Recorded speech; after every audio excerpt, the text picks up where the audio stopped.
আসছে ফেব্রুয়ারির জাতীয় নির্বাচন দেশের গণতন্ত্রের নতুন যুগের সূচনা করবে বলে আশা করছেন প্রধান উপদেষ্টা ডক্টর মোহাম্মদ ইউনূস। নিউ ইয়র্কে জাতিসংঘ অধিবেশনের ফাঁকে প্যারিসের মেয়র আনে হিদালগোর সঙ্গে সৌজন্য সাক্ষাতে তিনি একথা বলেন। এদিকে বিশ্ব বাণিজ্য সংস্থার মহাপরিচালকের সঙ্গে বৈঠকে বাংলাদেশের স্বল্পোন্নত দেশ থেকে উত্তরণের প্রক্রিয়াকে মসৃণ করতে সংস্থাটির সহযোগিতা চান প্রধান উপদেষ্টা।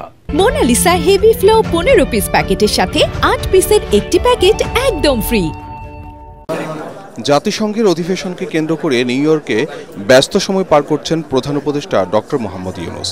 অধিবেশনে যোগ দেওয়ার পাশাপাশি অংশ নেন সাইড লাইনে বিভিন্ন বৈঠকে।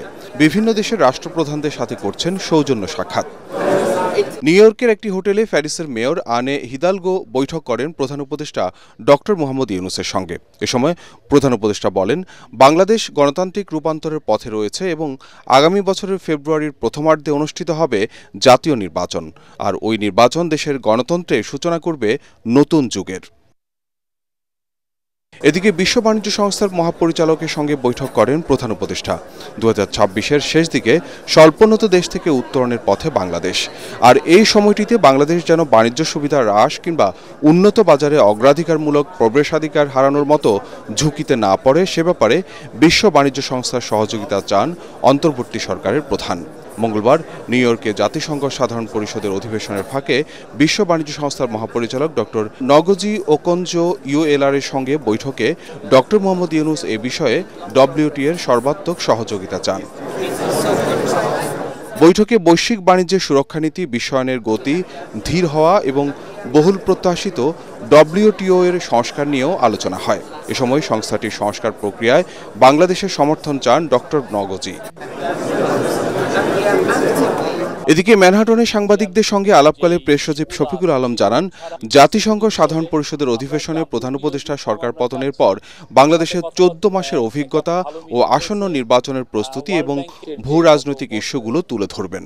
গত 14টা মাস কত চ্যালেঞ্জিং ছিল এবং সেই বিষয়ে এই চ্যালেঞ্জগুলো উত্তরণের জন্য এই গভর্নমেন্টে কি কি কাজ করেছে, ইলেকশনের প্রিপারেশনটা আমাদের কিরকম, প্লাস হচ্ছে গ্লোবাল যে জিওপলিটিক্যাল যে অনেকগুলো ইস্যু সেগুলো নিয়ে কথা বলবেন।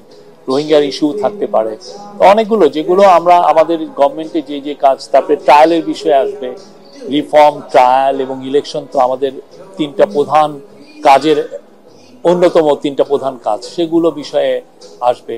প্লাস হচ্ছে যে উনার গ্লোবাল যে লিডারদেরকে উনার পার্সোনাল কিছু মেসেজ আছে সেগুলো উনি। এছাড়া অধিবেশনের ফাঁকে একাধিক বৈঠকে অংশ নেন এবং শীর্ষ বিশ্ব নেতাদের সঙ্গে মতবিনিময় করেন প্রধান উপদেষ্টা। এর মধ্যে অস্ট্রেলিয়ার প্রধানমন্ত্রী অ্যান্থনি আলবানিজ, নেদারল্যান্ডসের রানী মাক্সিমা, বিশ্ব সংস্থার মহাপরিচালক, চিলির সাবেক প্রেসিডেন্ট এবং উরুগুয়ের বর্তমান পররাষ্ট্রমন্ত্রীর সঙ্গে বৈঠক করেন তিনি। এ সময় অন্তর্বর্তী সরকারের নেওয়া সংস্কার কার্যক্রম, ফেব্রুয়ারিতে বাংলাদেশের আসন্ন সাধারণ নির্বাচন এবং অস্ট্রেলিয়ার ক্রমবর্ধমান বাংলাদেশি প্রবাসী সহ গুরুত্বপূর্ণ বিষয়গুলো উঠে আসে।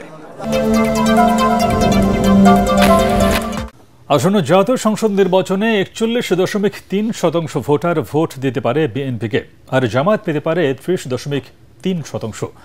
বিগত জরিপের চেয়ে 4.8 আওয়ামী লীগের ভোট বেড়ে 18.8% হওয়ার দাবি করেছে জরিপ সংস্থাটি। তবে ভোট কমেছে এনসিপির, তারা পেতে পারে 4.1%। রাজধানীর আগারগাঁওয়ে জরিপের ফল প্রকাশ করে এসব তথ্য দিয়েছে গবেষণা সংস্থা ইনোভেশন। জরিপকারীদের দাবি, 6 বিভাগের 10,413 জন ভোটারের উপর জরিপ চালিয়ে গবেষকরা এমন তথ্য পেয়েছেন। দেশের 45.79% মানুষ সব দলের অংশগ্রহণে আগামী জাতীয় সংসদ নির্বাচন চায়, যেখানে 45.58% মানুষ মনে করে বিচার না হওয়া পর্যন্ত আওয়ামী লীগকে নির্বাচনে অংশ নেওয়ার সুযোগ দেওয়া উচিত নয়। গবেষণা সংস্থা ইনোভেশনের জরিপে এই তথ্য উঠে এসেছে। এছাড়া রাজনৈতিক দলগুলোর মূল্যায়নে 33.43% মানুষ আওয়ামী লীগের উপর অসন্তুষ্ট এবং বিএনপির উপরে অখুশি 27.64%, জামায়াতের উপরে 19.74%।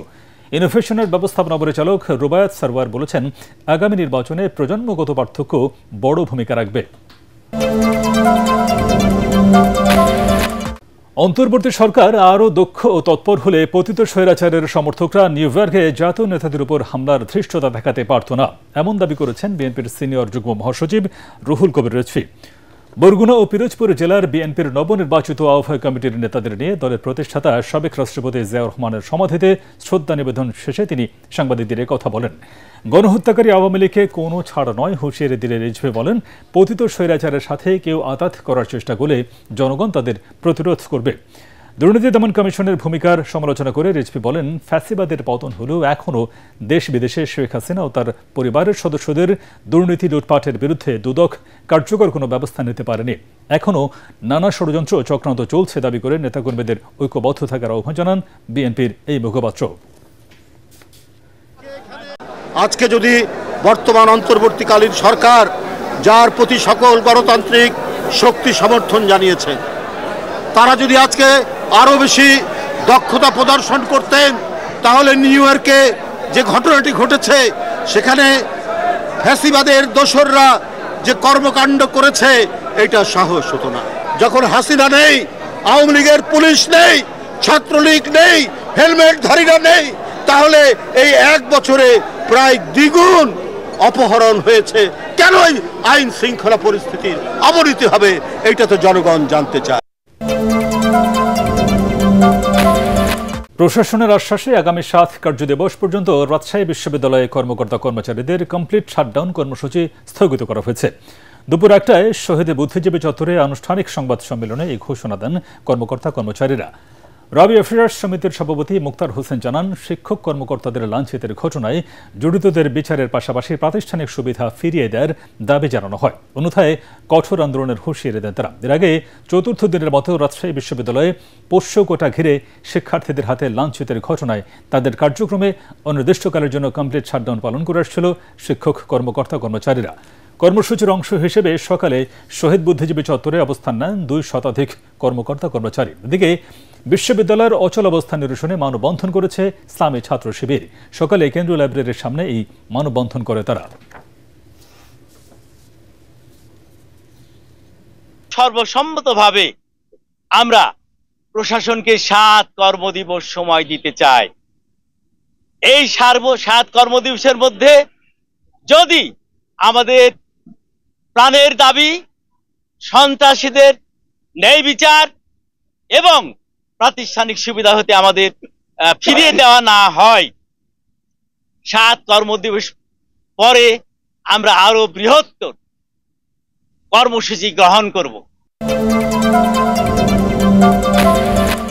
জুলাই আন্দোলনে ক্ষমতাচ্যুত প্রধানমন্ত্রী শেখ হাসিনা মারণাস্ত্র ব্যবহার করে সরাসরি গুলির নির্দেশ দেন।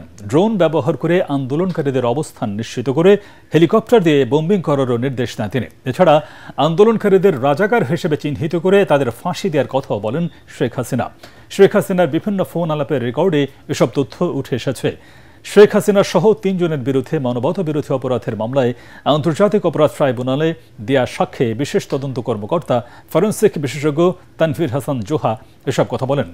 বিচারপতি গোলাম মুর্তজা মজুমদারের নেতৃত্বে 3 সদস্যের ট্রাইব্যুনাল বেলা 1টায় এই সাক্ষ্য গ্রহণ শুরু হয়। সাক্ষ্যে জোহা বলেন, তদন্তকালে বিটিআরসি, এনটিএমসি ও ডিএমপি সহ সংশ্লিষ্ট দফতর থেকে বিভিন্ন audio clip, video footage, CDR, CC camera footage সংগ্রহ করেন তিনি।